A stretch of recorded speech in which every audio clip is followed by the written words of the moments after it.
네, 안녕하세요. 주식은 역시 끼리끼리새 끼리입니다. 안녕하세요, 끼리분들. 자, 오늘 장은 매우 좋습니다. 어떠한 뉴스가 있었는지 빠르게 살펴보도록 할게요. 첫 번째, 부스터샷 알고 계신가요? 우리가 이제 백신을 2번을 맞아야 되는데 3번을 맞으면 더 효과적이다, 이런 얘기가 많았죠. 하지만 어제 미국에서는 이러한 소식이 나왔습니다. 부스터샷 아직까지는 불필요하다. 그리고 두 번째, 오랜만에 보는 돈나무 언니 투자 추천을 했다고 하네요. 어떤 걸 했는지 보도록 하겠습니다. 세 번째, 일본 니케이 31년 만에 최고치를 찍었다고 합니다. 31년 동안 박스를 만들었다는 것도 대단하다고 볼 수 있겠네요. 마지막입니다. 이 주식 지금 현재 고점 신호가 나오고 있다고 하는데 한번 빠르게 확인해 보도록 할게요. 자, 매일매일 주린이를 위한 경제 뉴스 10분 정리. 오늘은 2021년 9월 14일 화요일입니다. 오늘 또 같이 공부하시죠. Let's get it! 자, 경제뉴스로 들어가도록 하겠습니다. 그리고 들어가기 앞서 좋아요를 누르시면 저 기리색에 진짜로 매우 큰 힘이 됩니다. 정말 감사합니다. 뉴욕 증시 8월 CPI 발표 앞두고 혼조세를 보였다고 합니다. 간밤 뉴욕 증시는 CPI 지표를 앞두고 혼조세를 보였습니다. 다우존스와 그리고 S&P는 6일 만에 반등을 했고요. 하지만 나스닥은 소폭 하락해서 나흘 연속 하락을 했다고 하네요. 그리고 그 와중에 투자자들은 오늘 예정된 CPI 소비자 물가지수를 주목하고 있다고 합니다. 그리고 다음 주에는 진짜 큰 기호죠. 21일부터 22일까지 FOMC 정례회의가 있습니다. 만약에 CPI가 또 엄청나게 높게 나온다면 페드의 테이퍼링 시기가 또 앞당겨질 수 있겠죠. 그래서 오늘 저녁 CPI도 관심있게 볼 필요가 있다고 합니다. 자, 그리고 다음 주에 FOMC 회의가 있다고 하는데 21일부터 22일은 우리가 추석 기간입니다. 그러다 보니 이번 달에 있는 뉴스 중에서 가장 불확실성이 큰 뉴스인데 그 기간이 딱 맞아떨어지게도 추석 안에 들어가니까 지금 현재 투자자들 사이에서는 야, 이거 추석에 어떤 일이 생길지 모르는데 이거 주식을 들고 가도 될까, 이러한 생각이 많다고 하네요. 한번 기리분들도 이러한 생각을 바탕으로 전략을 짜보시면 좋을 것 같습니다. 자, 계속 보도록 할게요. 미국 증시는 지난주 하락에 따른 반발 매수세가 들어왔습니다. 그러니까 미국 증시는 벌써 5일 연속 하락했다가 이제 처음으로 반등을 한 거겠죠. 그리고 그 영향으로 우리나라 증시도 오늘 좋은 흐름을 나타냈습니다. 하지만 미국장에서도 그 와중에 어떤 건 좋았고 어떤 건 나빴다고 하는데요. 제약 바이오가 많이 부진했다고 합니다. 그 반면 금융 에너지가 강세를 보이는 차별화를 보였다고 하네요. 일단 제약 바이오죠. 화이자, 바이오엔텍, 모더나 같은 경우에는 부스터샷이 적절하지 않다는 소식에 영향으로 부진했으며 그 반면 엑손 모빌, 코노코필립스 등 에너지 업종들은 국제 유가가 강세를 보이자 상승을 했다고 합니다. 그리고 마지막으로 지금 현재 인플레이션이 지속되고 있기 때문에 결국은 금리가 올라갈 것, 이러한 생각에 JP모건, 웰스파고 등 금융주가 오늘 좋은 흐름을 나타냈다고 하네요. 자, 이렇게 어제 저녁에 미국장에서 이러한 일을 우리가 지금 보니까 야, 이거 우리나라랑 진짜 비슷하다, 이런 생각이 듭니다. 오늘 우리나라도 금융, 에너지 둘 다 좋았죠. 자, 다음입니다. 조금은 이어지는 뉴스입니다. 뱅크 오브 아메리카가 유가 올 겨울 $100 간다, 이렇게 말했다고 하는군요. 그러나 그 전제를 살짝 깔아놨다고 하는데 일단은 올해 겨울에는 한파가 온다고 합니다. 그러다 보니까 석유 수요가 증가할 건데 공급은 지금처럼 가만히 있다면은 유가가 $100를 돌파할 수도 있다고 하는군요. 그래서 뱅크 오브 아메리카의 기본 시나리오를 보자면은 내년 중반에 국제 유가가 $100에 달하는 것이라고 하고요. 하지만 올해 겨울에 한파가 올 경우에는 6개월 빨리 $100에 달할 것이라는 분석이라고 합니다. 또한 골드만삭스도 4분기에 유가가 배럴당 $80까지 반등할 것으로 관측했으며 지금 현재 오펙 플러스 산유국의 증산량이 기대에 못 미치고 있고 허리케인 아이다로 인한 미국의 원유 시설 가동 중단으로 인해 원유 공급량이 부족한 상황이라고 합니다. 특히 미국과 이란 간에 이러한 핵 협정 협상이 결렬될 경우 유가를 급등시킬 수 있는 변수라고 지적했다고 하네요. 다만 골드만삭스는 뱅크 오브 아메리카와 달리 국제 유가가 올해 4분기에 정점을 찍고 내년 1, 3분기에는 하락할 것으로 보고 있다고 합니다. 어쨌든 이 둘 다 지금부터 3개월은 유가가 오른다고 하니까 정유주가 어제 미국장도 좋았고 오늘 우리 장에도 좋았다고 합니다. 그리고 만약에 유가가 더 올라간다면 정유주 더 올라갈 수밖에 없겠죠. 한번 공부해볼 필요가 있어 보이네요. 부스터샷 아직까지 불필요하다. 아까 전에 보셨던 그 뉴스입니다. 모더나 주가 6% 넘게 떨어졌다. 코로나 스타로 떠올랐던 미국 제약업체들의 주가가 급락을 했습니다. 그 이유는 바로 부스터샷이 지금 현재는 적절하지 않다는 전문가들의 의견이 나왔다고 하네요. 추가 접종이 일부 면역력이 약한 사람에게는 유용할 수 있겠지만 일반인들에게 모두 필요한 건 아니라며 1차 접종도 마치지 못한 수억 명에게 우선 접종하는 것보다는 부스터샷의 실익이 크지 않다라고 지적을 했다고 합니다. 그리고 아직까지도 백신을 접종한 지 수개월이 지났는데 효능이 크게 떨어졌다고 믿을 만한 증거가 없다는 게 이들의 설명을 뒷받쳤다고 하는군요. 자, 기리분들도 아시다시피 저 기리씨 어제 이제 백신을 맞았는데요. 화이자를 맞았습니다. 그리고 내심 좀 걱정을 많이 했습니다. 와, 진짜 너무 아프면 어떡하지?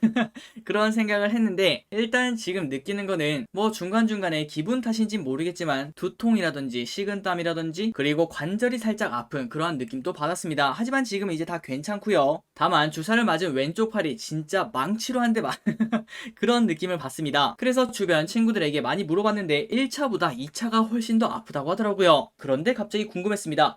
야, 이거 부스터샷 맞으면은 1차보다 2차가 아프니까 2차보다 3차가 더 아픈 거 아닌가? 아직까지 부스터샷을 맞은 사람이 없기 때문에 물어볼 데가 없네요. 어쨌든 기르분들, 어제 정말 많은 분들이 걱정을 해주셨습니다. 진짜 감사합니다. 그리고 저 진짜 괜찮으니까 영상은 멈추지 않습니다. 계속 공부하도록 할게요. 호재만 가득 니케이 지수 31년 만에 최고치. 야, 이걸 보니까 니케이 지수가 올랐다. 그게 놀라운 게 아니라 30년 동안 그 박스 안에 갇혀 있었다. 이 부분이 정말 어떻게 보면은 그 나라 사람들에게는 슬픈 일이라고 볼 수 있겠네요. 자, 니케이 지수가 이렇게 크게 오른 이유가 무엇인가? 일단 뉴욕 증시가 좋은 흐름을 조금은 나타냈고요. 그 다음에 일본의 코로나19 백신 접종 완료율이 50%를 돌파를 했다고 합니다. 그리고 당연히 일일 확진자 수도 슬금슬금 감소하고 있어서 투자 심리를 뒷받침했다고 하네요. 그리고 중요한 거는 우리나라도 지금 슬금슬금 따라가고 있습니다. 그렇다면은 이제 추석이 지나고 10월 초쯤 되면은 그때도 우리 코스피도 이러한 흐름을 타고 쭉쭉 올라갈 수도 있겠다, 이런 생각을 해볼 수 있겠네요.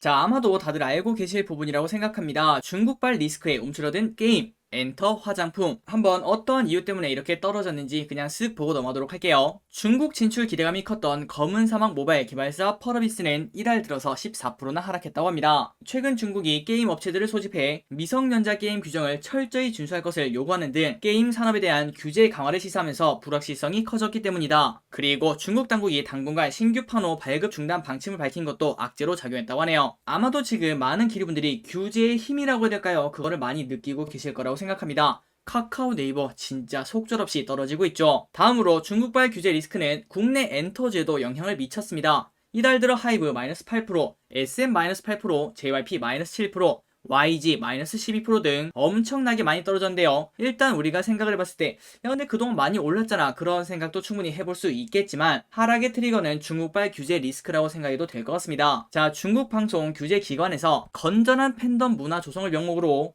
음반 중복구매 안 되고요. 그리고 음원 독점 유통 이런 거 안 되고요. 이런 것들을 포함한 광범위한 통제책을 발표한 데 따른 것이라고 하네요. 다만 지금 현재 엔터가 조금 걱정되시는 분들은 이 부분을 알고 계시면 좋을 것 같습니다. 지난 2016년 한한령 이후 중국 매출 비중이 이미 낮은 수준이라고 하네요. 10%도 채 안 된다고 합니다. 그러다 보니까 실제로 중국이 아예 없어진다고 해도 실적에 미치는 영향은 제한적이니까 크게 걱정할 필요는 없다고 합니다. 마지막입니다. 여기가 가장 문제죠. 국내 화장품 대장주인 LG생활건강 그리고 아모레퍼시픽도 중국 시장 성장세 둔화 우려의 하락세를 이어가는 모습입니다. 그리고 글로벌 화장품 브랜드가 공격적인 마케팅을 진행하고 있는 점 역시 국내에는 부담이라고 하네요. 자, 현대차증권 연구원은 화장품에 대해서 이렇게 말했습니다. 한국 화장품 업종은 중국에 대한 이런 의존도가 좀 높죠. 그러다 보니까 투자 심리가 악화가 되었고 주가 조정은 중국 화장품 소매 판매 지표 둔화에 따른 우려를 반영한 것이라고 합니다. 그러니까 정말 심플하게 말하자면은 중국에서 많이 팔아야 되는데 중국에서 많이 팔지 못하니까 실적이 안 나온다는 소리겠죠. 그래서 지금 바로 화장품을 왕창 매수하는 것보다는 한국 화장품 브랜드의 매출 성장률 혹은 판매 순위 등의 가시적 성과가 확인된 후에 그리고 난 다음에 투자 심리가 좋아지지 않겠습니까?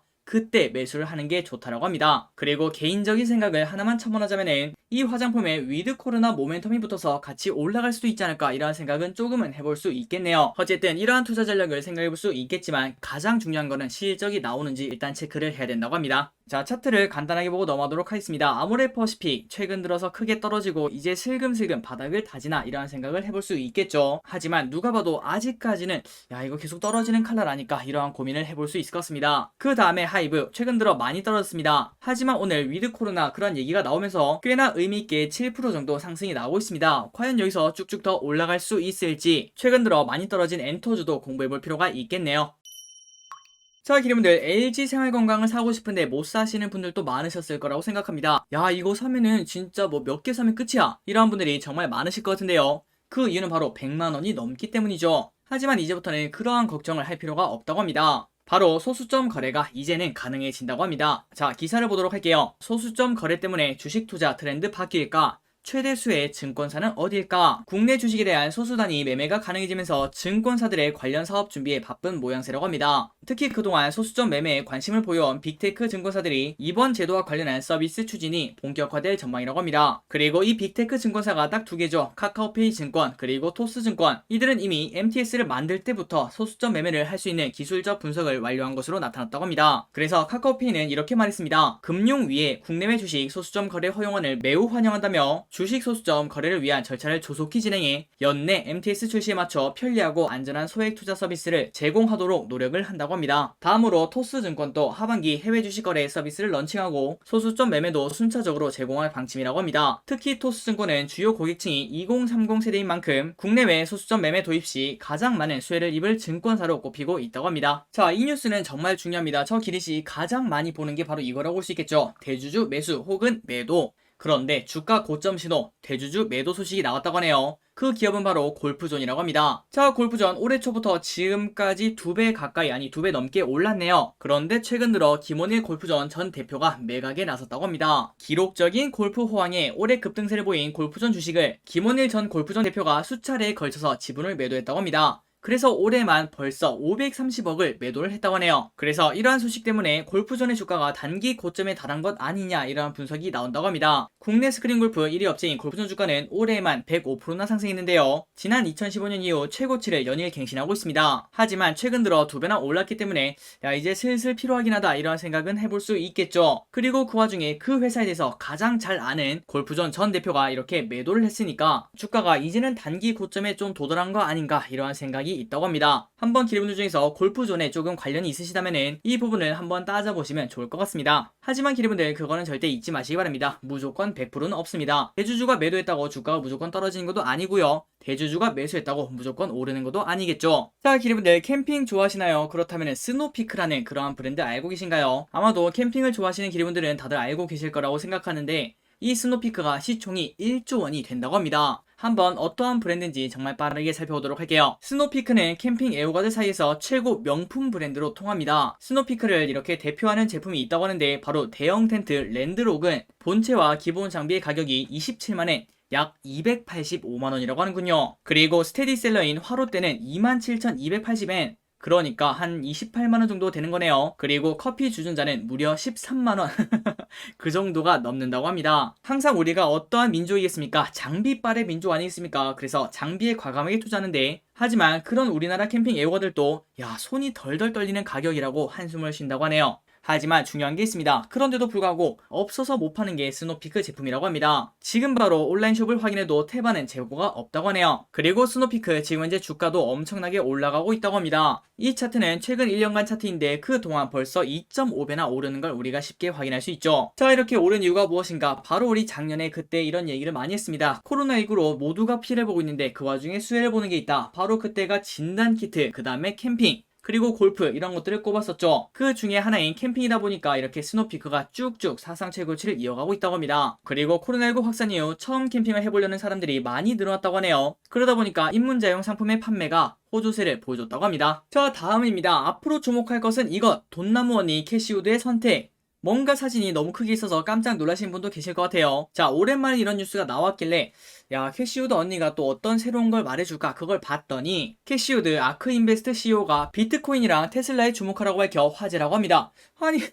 아니 분명 예전에도 똑같이 말했던 것 같은데 순서가 바뀌었나 봅니다. 옛날에는 테슬라 그리고 비트코인에 주목하라고 했나 보네요. 자, 캐시우드가 세계 최대 헤지펀드 포럼에 나서서 비트코인이랑 테슬라에 대한 전망을 내놨습니다. 일단 비트코인은 5년 안에 50만 달러를 돌파할 것으로 전망했으며, 그리고 거기에는 기관 투자자들과 기업의 역할이 중요하다고 합니다. 이들이 만약에 비트코인에 대한 포트폴리오 비중을 5% 이상 늘릴 경우엔 비트코인의 가격이 지금보다 10배는 넘어설 것이라고 밝혔다고 하네요. 자, 그런데 이게 뭐 그럴듯한 얘기긴 한데 좀 이상하지 않을까요? 그러니까 이 말을 다시 말하자면 우리나라 국민 전체가 국민주인 삼성전자 주식을 조금씩 산다면은 삼성전자는 5년 안에 50만원을 갈 겁니다. 이런 말과 비슷하다고 볼 수 있겠네요. 어쨌든 이러한 이유 때문에 5년 안에 10배 이상 오를 것으로 전망을 한다고 합니다. 자, 다음으로 테슬라에도 주목해야 된다고 밝혔는데요. 테슬라의 주가가 5년 안에 3,000달러에 이를 것으로 전망을 했습니다. 그리고 최고의 시나리오에서는 4,000달러를 넘어설 것이라고 분석을 했다고 하네요. 그런데 한 사람이 이렇게 물어봤다고 합니다. 아니 그런데 최근에 테슬라 매도했잖아. 그거는 왜 매도했나요? 이렇게 물어보니까 그저 기술적인 긍정적인 움직임이었을 뿐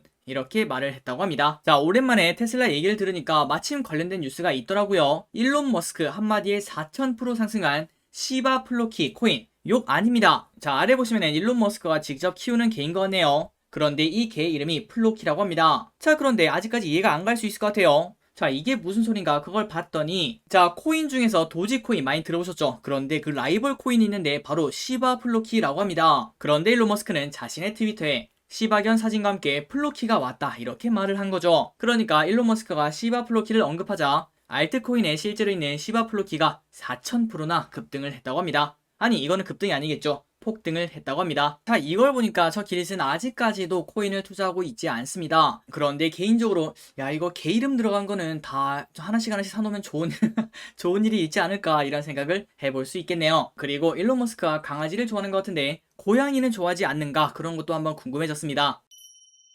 다음 뉴스입니다. 현대차 첫 경영 SUV 캐스퍼 온라인 사전 예약 1385만원부터 매수를 할 수 있다고 하네요. 자, 캐스퍼 앞에는 이런 식으로 귀엽게 생겼습니다. 그런데 개인적으로 뒤를 보니까 이거는 조금 아쉽다 이런 생각이 들더라고요. 한번 기리분들도 궁금하시다면 캐스퍼 뒷모습을 한번 살펴보시기 바랍니다. 자, 끝났습니다. 오늘의 기업 두 가지를 정말 빠르게 보고 마무리 보도록 할게요. 첫 번째, 한솔케미칼 배터리 소재 매출 성장. KB증권은 한솔케미칼의 배터리 소재 매출이 성장할 것이라고 보고 있습니다. 그래서 목표 주가를 35만원에서 41만원으로 상향을 했다고 하네요. 자, 지금은 아직까지 배터리 소재 매출이 그렇게 크지 않습니다. 하지만 2024년에는 한솔케미칼 매출의 4분의 1이 배터리 소재 부분에서 발표할 것으로 추정이 된다고 하네요. 그렇다면 아직까지는 배터리 소재 관련 업체라고 볼 수 없겠지만 앞으로 2년만 지나면 성장성이 높은 배터리 소재 매출 비중이 확대가 되면서 기업 가치가 재평가될 것이라고 전망을 했다고 하네요. 그리고 한솔케미칼이 이렇게 성장한 이유가 무엇인가 그걸 봤더니 다국적 배터리 업체와 테슬라 등의 주문량 증가를 언급을 했다고 합니다. 만약에 이 말대로 한솔케미칼이 지금부터 2차전지 소재주다 이렇게 판명이 된다면 내년 추정퍼가 지금 현재 15.9라고 합니다. 하지만 2차전지 소재업체의 평균은 60배가 넘죠. 그래서 이러한 이유 때문에 지금 현재 한솔케미칼을 공부할 필요가 있다고 합니다. 자, 이러한 기대감 때문이겠죠. 한솔케미칼 최근 들어서 엄청나게 올랐습니다. 벌써 한 3개월 만에 50% 정도 올랐네요. 그런데 아직까지도 목마른 상태라고 합니다. 목표 주가가 무려 41만원이라고 하네요. 마지막입니다. ST바이오센서. 자, 청약을 진행하시고 아직까지도 보유하고 계신 기리분들도 많으실 거라고 생각해요. 한번 어떠한 리포트가 나왔는지 빠르게 보도록 하겠습니다. ST바이오센서 코로나 이후에도 주목이 된다. 신한금융투자는 코로나가 종식이 되더라도 성장을 지속할 가능성이 주목된다며 투자 의견 매수 목표 주가 6만원을 새롭게 제시했다고 하네요. 자, 지금 현재 주가가 쭉쭉쭉 떨어지고 있는데 그 이유는 신속 진단키트 수요 감소에 따른 매출 급감 우려로 주가가 하락세로 접어들고 있다고 합니다. 하지만 2022년 독감 코로나19 동시 진단키트 및 코로나19 진단 이외의 제품의 본격적인 성장에 따라 신속 진단키트 매출의 하락폭은 제한적이라며 새로운 변이 바이러스 등장에 따른 돌파 감염 증대 및 위드 코로나 트렌드 부각에 따른 견조한 매출 성장을 감안하자면 현재 주가는 주목을 해야 된다 이렇게 말했다고 하네요. 그리고 단기간에 높은 성장세를 보이며 쌓아놓은 정말 많은 현금은 새로운 성장 동력을 확보하는 데 쓸 수 있을 것이라고 신한금융투자는 분석을 했다고 합니다. 자, 지금 현재 ST바이오센서 44,800원 목표가는 6만원이라고 하는데 한번 기대분들도 고민을 해보시면 좋을 것 같네요. 자, 오늘의 경제뉴스 여기까지 끝났습니다. 오늘 또 이렇게 같이 공부해주셔서 진심으로 감사합니다. 내일 또 건강한 모습으로 뵙도록 할게요. 지금까지 기리셨습니다. 빠이요.